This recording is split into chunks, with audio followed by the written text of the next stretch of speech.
Fargo. So prior to that, I was a child protection officer in another lifetime, and then I've been in the National Guard for, I think it's about 14 years now. So medicine was a career change. Pretty stupid. Nobody does it lately. I don't know why I wanted to punish myself. So, but I wanted to just talk a little bit about nutrition. And then, again, this is informal. If you have questions, stop me. Anything. All right. So, I wanted to talk a little bit, I believe it was Kelsey, who brought up the idea about explaining what cholesterol is. So cholesterol is an important precursor for a lot of super important things in our body. So cholesterol is not the devil. I mean, I know sometimes it can kind of be portrayed that way, but it can be in excess. So some of the most important things that it does is it really is a precursor for a lot of hormones in our body that regulate important functions. Also cortisol. So we can't actually survive without cortisol, something that our body creates when we're under stress. It kind of comes to our defense. It works really close with other organs in our body. So it's really important for digestion. So anytime you eat any fatty foods, cholesterol is like the main ingredient that breaks up fats in our diets. So as soon as you eat a fat, like an avocado, your body senses the high fat content, and then bile salts will be released. So it does all these cool things. And one of the most important things that it does, it's involved in all the cell membranes of our entire body. Our skin, our brain, our nerves, our muscles, okay? And a lot of it is made in the liver. So right here, our liver is in our top right-hand quadrant up here. So our liver does so many things, and one of the many things it does is synthesize cholesterol, okay? There are two types of cholesterol that everybody talks about all the time. LDL and HDL. Well, what are they? So our LDL, think of it as a little system, okay? So we make cholesterol, but we know cholesterol is important for all these things. And so what it does is it leaves the liver, travels all over your body, and the cholesterol is delivered to cells so we can create cell membranes. It can go to cells so we can create hormones. So it's super important. Now, LDL is traveling around delivery man, right? Delivering cholesterol for all these important things. His brother, HDL, goes around, and if there's any extra LDL, it's just going to go ahead and, that's why we call it the good one. It's going to go around and just grab any extra LDL everywhere, right? So it's not hanging out in our blood vessels. Does that make sense? Okay. Any questions on that? Okay. So when I talked about cholesterol, it's not bad, but in excess it can be terrible. So there's a couple of things. This is my little janky picture of a blood vessel, right? So when we have too much cholesterol in our blood vessels, so blood vessels travel everywhere, right? That's how we get our nutrients, our oxygen, we remove waste. Our blood vessels are super important. There is a two-step mechanism that cholesterol is involved, especially if you have high LDL, right, the bad one. If it's too much in your body, it can kind of injure our blood vessels. So, LDL, along with other things, can injure our blood vessels. And some things I have here, just as examples, high blood pressure can injure our blood vessels. Insulin resistance, diets high in saturated fats, even a sedentary lifestyle. So we know that there's an injury event, and right now I'm specifically talking about cholesterol. So it's going to, for whatever reason, it could be sheer forces, injures our blood vessel, right? Anytime we cut ourselves, what happens? It gets red, and it gets big, and it gets inflamed, right? It's the same thing inside of the blood vessels. Our immune system is going to go right there and try to mop everything up. It wants to close everything off. It wants to protect us. It's doing its job. So, but what happens during this process, if we have a lot of LDL hanging out in our blood vessels, it actually can get trapped in this area of healing. where our immune system goes in and tries to clean things up. And in these states where people have high cholesterol for long periods of time, it actually can create this low chronic inflammation state, because this isn't happening in one spot. It could be happening in multiple spots all over your body, in your brain, your legs, everywhere your blood vessels go. Any questions there? Okay. All right, so I'm going to talk a little bit about how this high cholesterol, or a lot of LDL, right, floating around our blood vessels, how that creates disease. And the disease I'm specifically talking about is atherosclerosis. What happens is, we talked a little bit about that two-step event, right? So we got to have these two things that happen in our blood vessels. Our immune system, specifically our macrophages, so just an immune cell, will come in and try to mop up these LDL that get stuck in this site. Okay? And all of a sudden now, they get trapped themselves, and we call them a foam cell, but that's not what's important. There's a lot of immune reactions taking place here. And as a way to stabilize all this reaction, we have calcium floating around in our blood, right? So we consume calcium through dairy. If we don't have enough dairy, we actually distill it from our bones. Calcium is a super, super important electrolyte that governs a lot of chemical processes in our bodies. So it's always available in our blood. But what happens is, when we have this injury, not only does it narrow the lumen, right, because we have an inflammatory response, the calcium will go in and try to stabilize that plaque, right? Now we're going to call it a plaque. And what is a plaque? What is it? It's like a hard bone. Like if I were to push on somebody's artery who has a lot of atherosclerosis, it's going to be hard like a rock, hard like a bone, like I could crush it and you would hear it break. So this is what's happening in our blood vessels. And really, why am I talking about this? Our blood vessels and our entire body are unique and dynamic. So right here, all of us sitting here, right, our blood pressure is not very high because it doesn't have to be.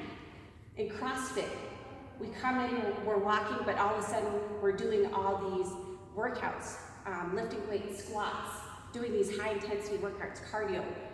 So this is what's so important, is our blood vessels actually can dilate and contract and help with our cardiac conditioning, right? So it's really this dynamic organ that allows us to do so many things. It allows me to stand up without fainting, okay? Because now all my blood vessels contract. So this is why it's so important that, as a future physician, why I would care about whether or not my patients, I'd love for them to, have a diet low in saturated fats. Does everybody know what a saturated fat is? Just so, okay. All right, everybody, okay? Just. No, what's a saturated fat? Sure. So a saturated fat, the simplest way to think about it is, if it's a solid at room temperature, it's saturated. Saturated means it's saturated with hydrogen ions. Now I'm reaching back all to my biochemistry days. But what we're saying is, if it's solid at room temperature, it's probably not the healthiest for you. If it's liquid at room temperature, we're like, those are a little better for you, because those are called unsaturated fats. So like the olive oils, for example, a lot of sunflower oils, anything that's liquid that comes in a bottle. Say that again? Coconut oil. Solid. It's solid. So it's still it's a good one. There's a lot of controversy around coconut oil. And actually, I'm going to talk a little bit about fad diet, so remind me and I'll come back to that, okay? Okay? All right, so now we know this dynamic organ, right, does so much for our body. It helps regulate our blood pressure. We can squish it down, make it wider. But whenever our blood vessels don't work anymore because they're hardened like a rock, it really predisposes us to an individual to a stroke, because that plaque I showed you that was pulling out the lumen is not stable. It can break off anytime and travel someplace. Now there's there's two different types of stroke, and I'm just talking about one specifically related to this, okay? It also can cause heart attacks, because if we go back here to the blood vessel, if I had a lumen that was this big, but now I only got this much to move blood through, like that's not a whole lot. That's when people start experiencing chest pain if all of a sudden they start working out. So all of a sudden, we can't deliver the blood and nutrients and oxygen to muscles that dearly need it. People who have peripheral arterial disease, so that plaque can really build up in our legs, and all of a sudden, you know, walking 2 steps hurts because, again, we can't get the oxygen and nutrients. We can't get rid of the waste from the muscles. So it's just another example. And then here's just like illustrating the point why doctors care about like you fasting, making sure you fast that 8 hours so you can get your lipids checked. Because we care about whether or not, we want to know if they're too high, because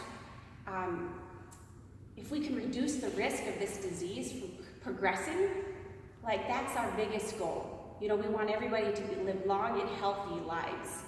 And there's medications out there, but most importantly, like diet and exercise are super important. So, now I'm going to talk a little bit about insulin resistance and blood glucose. So, I have my little person here.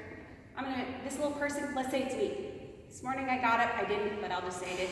Got up, ate 2 donuts. So those are refined sugars. That means white flour, pretty much any white processed sugary food. What it does is you take it in, your blood glucose shoots up. So that's the pink one. Your body senses a huge rise in sugar. It lets insulin out of your pancreas, which is housed right here, right next to your stomach and your liver. Insulin is released from your pancreas into your bloodstream. And what does insulin do? It actually goes to cells in the body and it acts like a key. Think of it as a key to a cell that now can open the door, and now sugar can go into each and every cell and be used for energy. That's the ultimate goal of glucose. So not all of it is refined sugars. It could be from an apple, an orange, potato, or whatever. But glucose, this is what our body prefers to use as energy. So we need our key, which is insulin. We need glucose. Once it gets into the body or into the cell, now we can do all this, we can use it for energy. We can burn it right away. The cells can actually store a little bit in there and use for later. So that's the role of insulin. Now, if I'm a person who eats donuts every day, I eat noodles every day, I eat tons of refined sugars, like that is the basis of my diet. There's a phenomenon which I've been talking about, which is insulin resistance. Your cells, think of it as your cells kind of get tired. Like imagine I came up to give you a high five, right? Man, that's kind of cool, right? If I did it let's say every time we saw each other, right? It's no big deal. But what if I came up to you every 2 seconds, right? Because I'm insulin trying to knock on your door. You're not going to care. You're probably not going to want to high five me anymore. You're going to be like, get out of my face, right? So that's exactly what cells do. Cells kind of get resistant to insulin. So if there's too much sugar all the time, every day, due to a high carb diet, refined sugars, so not all carbs are bad, I want to make that clear. Your cells can be like, I don't care.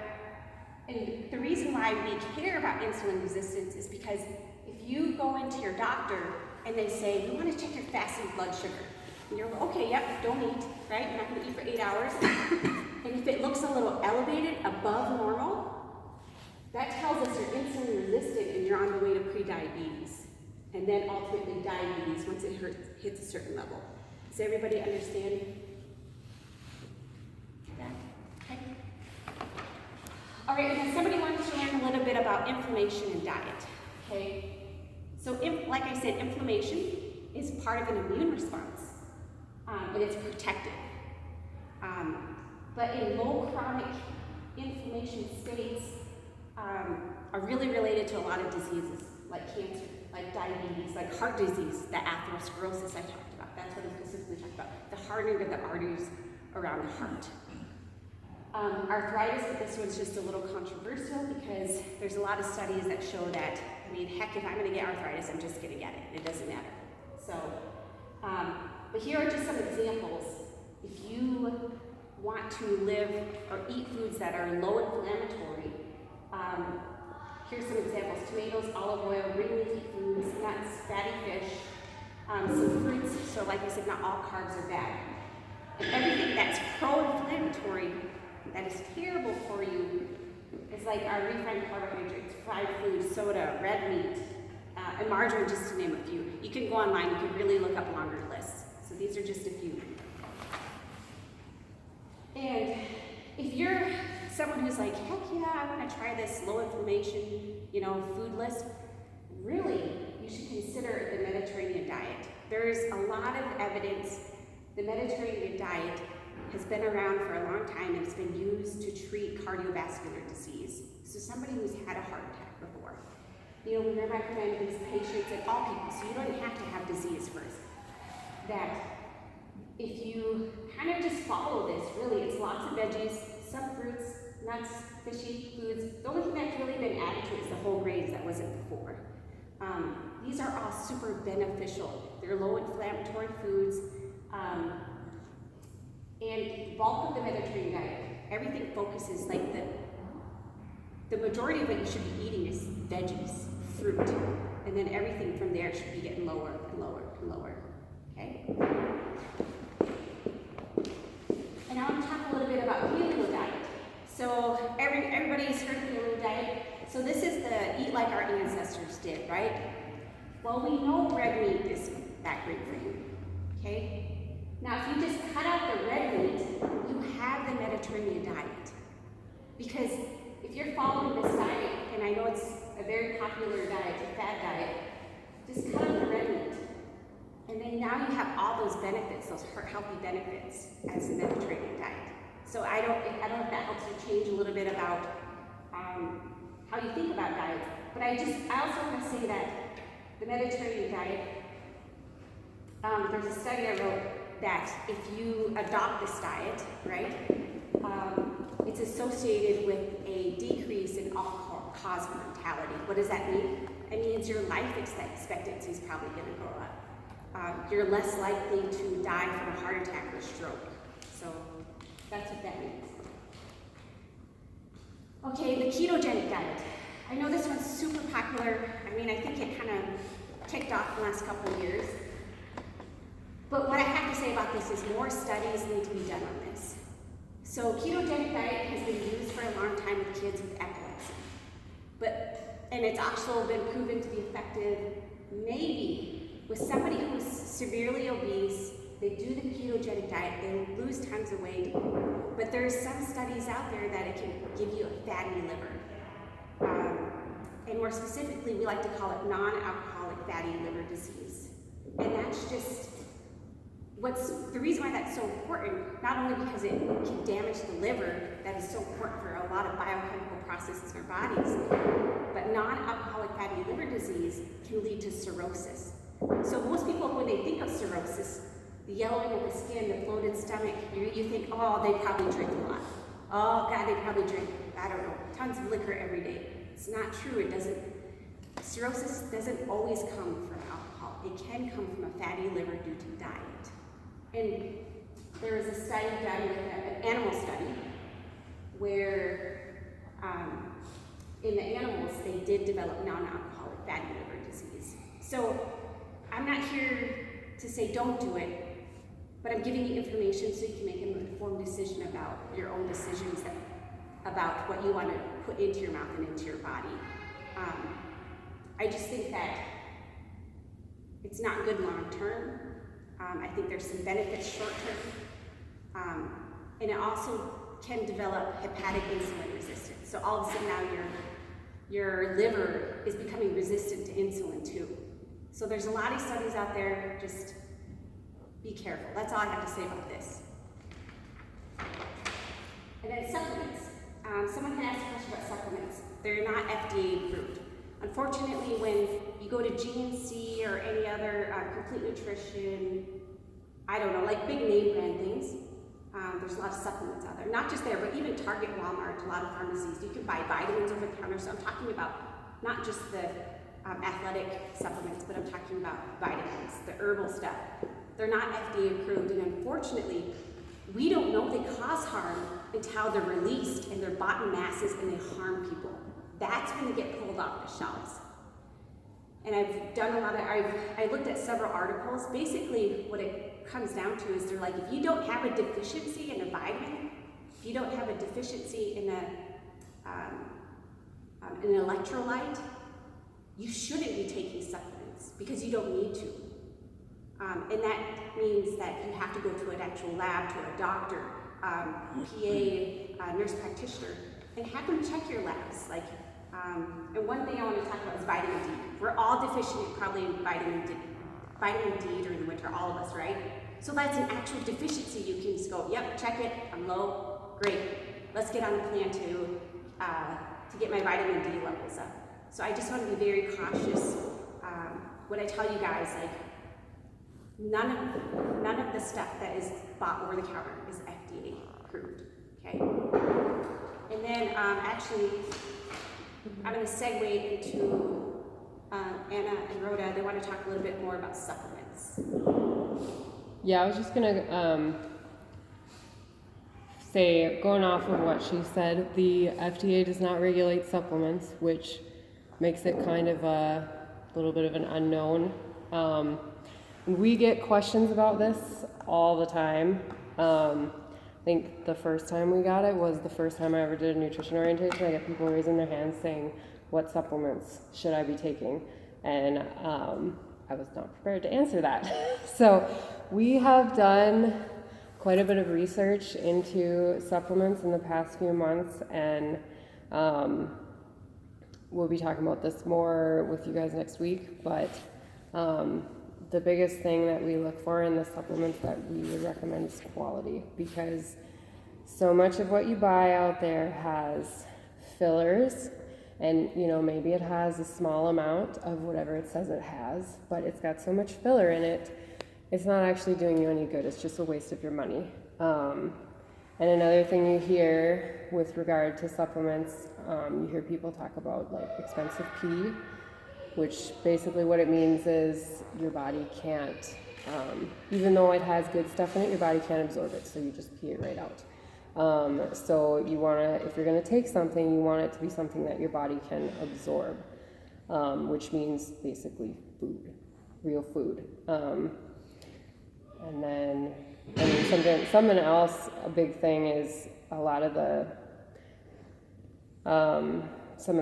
supplements that work, like for fat loss and that type of thing, are just stacks of caffeine and other stimulants, which does work because it does suppress your appetite, but at what cost to you? There's a reason why a lot of those have been pulled off the shelves. So that's something we would definitely not be recommending to you guys. So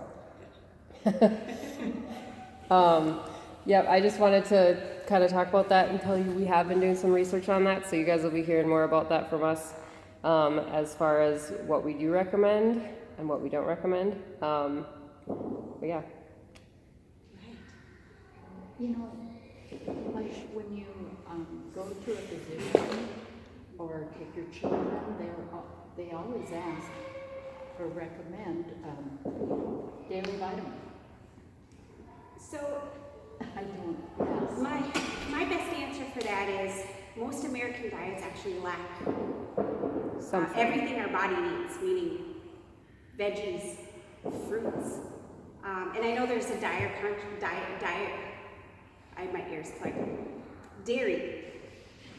controversy over that, because a lot of people talk about like, oh, I can't have dairy, it messes up. Well, calcium is important for our bones too. So when we recommend like a multivitamin, it's because most of us don't actually get everything we need in a day, because our diets actually aren't really, that great every meal of the day. So we need to make up for what's not there. Does that make sense? Have you ever done any research on how the recommended daily allowance can you beat? Actually, I have. And afterwards, we can talk about it because it's all in here, and I can actually show you graphs about what's recommended and all the foods you can eat that actually provide the daily allowance. So someone doesn't necessarily need to take a multivitamin every day if they know they're meeting their needs. So I'll let you check this out. You ever listen to Dr. Rhonda Patrick? She does a ton of research on Tried to find that, nutrition. Scott, and I couldn't find it. Can you? Oh, You need to send very me- informative. There's a lot of But I'm research. really I bad had a at very good podcast on nutrition and that type of thing. Yeah, Yeah. she's a physician. Yeah, Yeah, Scott, see, you should text me a link to that. Okay. yeah. So I think if you're getting a reputable source, meaning not some, I'm gonna get to this. Actually, I'll talk about it now.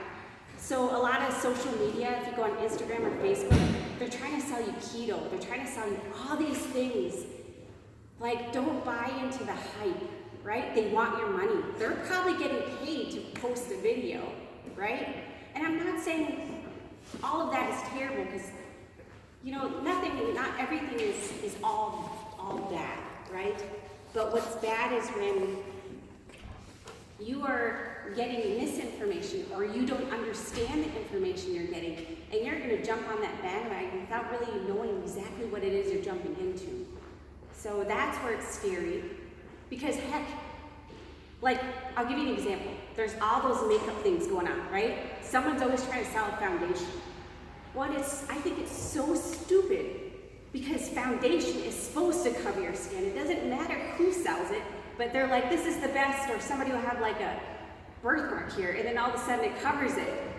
Well, that's what foundation is supposed to do. You know what I mean? Like there's no special one that is better than the other, but you know what? Dang it.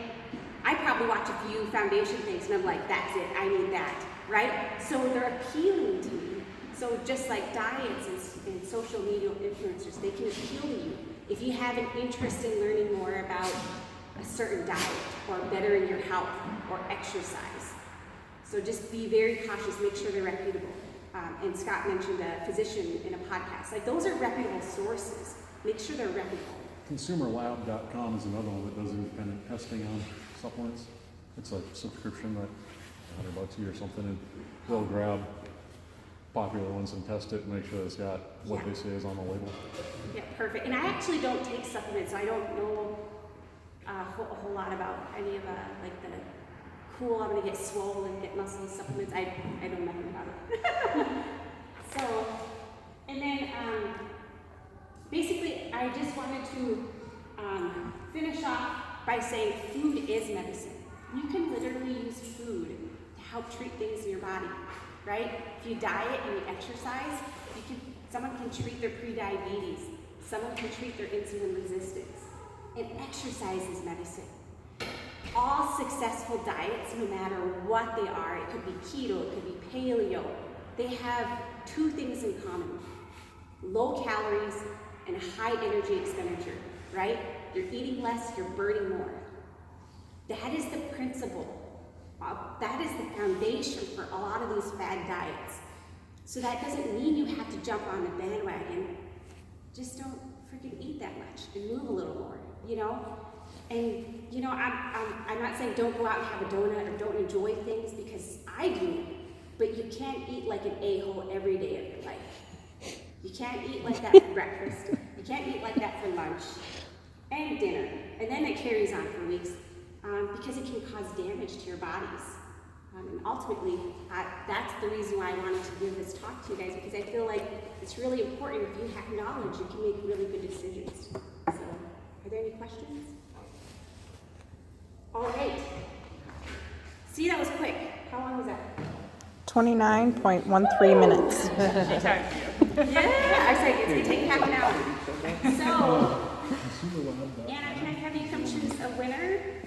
So, everybody who attended the class, we're going to choose one winner, and they're going to get the hero workout logs in it with a little story. All right, Tracy is the winner. She wanted to stay, Tracy. Yeah. And we're done. Thanks. And we're done.